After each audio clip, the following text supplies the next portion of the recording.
श्री शिवाय नमस्तुभ्यम। हर हर महादेव। पंडित प्रदीप जी मिश्रा द्वारा श्री पवित्र शिव महापुराण कथा ओमकारेश्वर में 9 जून से लेकर 15 जून 2024 तक चलेगी। ये 7 दिवसीय शिव महापुराण कथा है जो आस्था फेसबुक और यूट्यूब के माध्यम से लाइव देखी जा सकती है। कथा का समय है दोपहर को 1 बजे से शाम को 4 बजे तक। पर 15 जून यानी कि 7वें दिन की कथा, विराम दिवस की कथा सुबह 8 बजे से 11 बजे तक रहेगी। आज 14 जून 2024 छठवें दिन की कथा पूर्ण हो चुकी है। गुरुजी ने न्यूज़ 18 पर इंटरव्यू देते समय राधा प्रसंग विवाद पर कुछ बातें कही। इसे आपको ज़रूर सुन लेना चाहिए। गुरुजी प्रेमानंद जी महाराज जी द्वारा गुरुजी पर क्रोध होने के बाद गुरुजी ने पहली बार न्यूज़ चैनल पर आए और सवालों का उत्तर दिया। आज 14 जून 2024 छठवें दिन की कथा गुरुजी ने कुल 7 उपाय पत्र और उपयोगी जानकारियाँ दी है। सभी की जानकारी आपको इस वीडियो के माध्यम से प्राप्त होने वाली है। यदि किसी कारणवश आप आज की कथा नहीं सुन पाए हो तो पूरी कथा का रसतत्व आपको इस छोटे से वीडियो के माध्यम से प्राप्त होने वाला है। आइए शुरू करते हैं। कथा शुरू करते ही गुरुजी ने कहा, इंटरव्यू पर पूछे जाने वाले सवालों के जवाब में गुरुजी ने कहा कि मैंने जो कहा शास्त्रों के अनुसार कहा है और अपनी बात पर अड़ा रहूँगा। दूसरा न्यूज़ रिपोर्टर ने जब पूछा, आपके खिलाफ पुलिस कार्रवाई या कंप्लेन होने की बात है सामने आ रही है, क्या आपको अभी तक किसी का फ़ोन आया? तो इस पर गुरुजी ने कहा, अभी तक किसी का कोई फ़ोन मेरे पास नहीं आया है, पर अगर कुछ होता है तो पुलिस को, कानून को, कोर्ट को, सभी को दिखा जाएंगे। सारी बात उनके समक्ष रखी जाएगी, क्योंकि जो हो कहा गया है वो सभी शास्त्रों के अनुसार ही कहा गया है, उसमें कुछ भी अलग नहीं है। और तीसरा, चैनल में इंटरव्यू देते समय गुरुजी ने कहा, प्रेमानंद जी मेरे आदरणीय है, मैं उनको फॉलो करता हूँ, पर उनके आसपास के लोगों ने उन्हें क्या बताया है, किस तरीके से बताया गया है, जिस कारण उन्होंने ऐसा कहा और उन्हें पूरा वीडियो नहीं दिखाया गया है, जहाँ पर हमने स्वयं कहा है बरसाने के कण कण में राधा है, राधा है, राधा का विवाह कृष्ण भगवान से ही हुआ है, पर लोगों ने पूरा वीडियो ना दिखाते हुए क्लिप के साथ छेड़छाड़ करके उनको वीडियो प्रस्तुत किया है।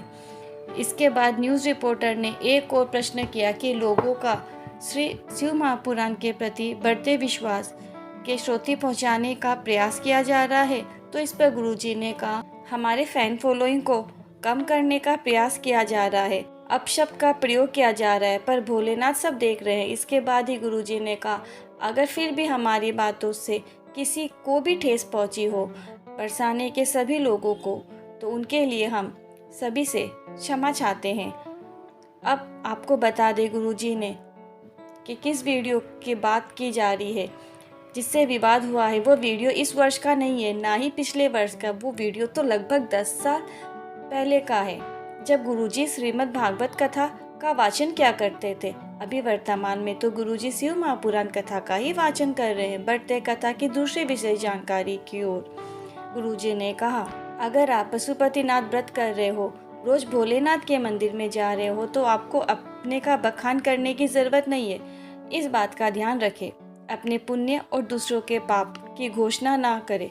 सब बाबा देख रहे हैं, आपको बताने की जरूरत नहीं है। बढ़ते कथा की तीसरी विशेष जानकारी की ओर गुरुजी ने कहा, भगवान कृष्ण और भगवान राम ने तप के द्वारा पशुपत अस्त्र को प्राप्त किया था और हमें इतना सामर्थ्य नहीं है कि हम पशुपत अस्त्र प्राप्त कर लिया जाए, वह मिल जाए, तो हम इसीलिए पशुपतिनाथ व्रत करने को कहते हैं। इसके बाद गुरुजी ने पशुपतिनाथ व्रत कैसे करना है उसकी पूरी जानकारी दी। सुबह की पूजा, शाम की पूजा कैसे करनी है, इस गुरुजी ने बताया आज। अगर आप चाहते हो कि मैं पशुपतिनाथ व्रत के ऊपर एक वीडियो बनाऊं, तो आप मुझे बताइए, तो मैं आपके लिए ज़रूर वो एक वीडियो भी बनाऊंगी कि पशुपतिनाथ का व्रत कैसे करते हैं, कब करते हैं और किस तरह से किया जाता है, क्या क्या नियम है। बढ़ते हैं कथा की चौथी विशेष जानकारी की ओर। गुरुजी ने कहा, 16 जून को हमारा जन्मदिन है। गुरुजी ने बताया, लोगों के प्रश्न किया कि जन्मदिन कैसे मनाएंगे, तो गुरुजी ने कहा 16 जून को शाम को हम 6 से 9 बजे तक कुबेश्वर धाम में 1 घंटे का प्रवचन और भजन संध्या होगी। बढ़ते कथा की 5वीं विशेष जानकारी की ओर। गुरुजी ने कहा, आपके साथ वाले पड़ोस वाले एक बार जल चढ़ाते हैं, एक बार पशुपतिनाथ का व्रत करते हैं, उनके कार्य हो जाते हैं, पर आपके कार्य नहीं हो पाते क्योंकि उनका कनेक्शन बाबा से हो जाता है, आपका नहीं हो पा रहा है। और जब हमारे कनेक्शन जुड़ जाता है तो बाबा की कृपा निश्चित ही बरसती है, प्राप्त होती है। बढ़ते कथा की 6वीं विशेष जानकारी की ओर। गुरुजी ने कहा, कल जब पानी गिर रहा था तो लोगों ने जहाँ पर भी शिव महापुराण कथा हो रही थी, उन्होंने अपने घर के द्वार लोगों के लिए खोल दिए और अपने घर में रुकने को दिया और अपने घर का भोजन भी करवाया। बढ़ते कथा की 7वीं विशेष जानकारी की ओर। गुरुजी ने कहा, पशुपतिनाथ व्रत की पूजन के दौरान जो 5 दीपक मंदिर में प्रज्वलित करने होते हैं और जो प्रसाद लेकर आप जाते हो, उससे जुड़ी एक विशेष जानकारी देते हुए गुरुजी ने बताया कि पहले आपको दीपक प्रज्वलित करना है। पहले आपको 6 दीपक है वो अपने बाबा के सामने रख देना है और उसमें से आपको केवल 5 दीपक प्रज्वलित करना है, एक दीपक आपको प्रज्वलित नहीं करना है।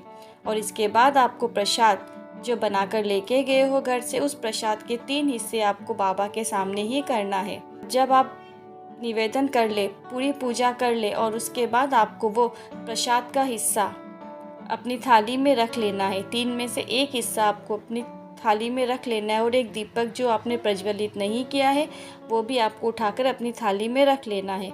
आज की गुरुजी की इस विशेष जानकारी दी है क्योंकि कुछ दिनों से लोगों के कमेंट आ रहे थे कि हम पहले प्रसाद का हिस्सा करें या पहले दीप प्रज्वलित करें।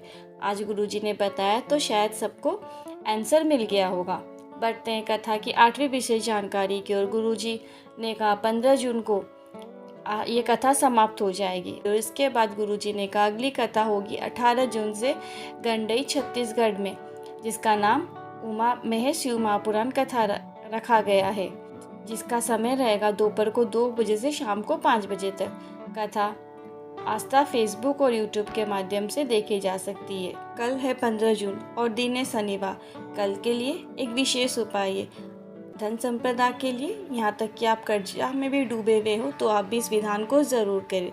शनिवार के दिन शाम को आपको पीपल वृक्ष के नीचे एक गोल बत्ती का दीपक, आपको एक दीपक प्रज्वलित करना है। गोल बत्ती का घी का झोली पसार के बाबा से निवेदन करना है लक्ष्मी नारायण के नाम से। अगर आपके घर में धन संपदा की कमी है वो ठीक हो जाएगी, व्यापार में उन्नति होगी। मेरे द्वारा दी गई जानकारी आपको ज़रा भी हेल्पफुल लगी हो तो कमेंट बॉक्स में हर हर महादेव लिखकर वीडियो को लाइक, शेयर और सब्सक्राइब करें। फिर मिलती हूँ नए वीडियो के साथ, तब तक के लिए श्री शिवाय नमस्तुभ्यम। हर हर महादेव।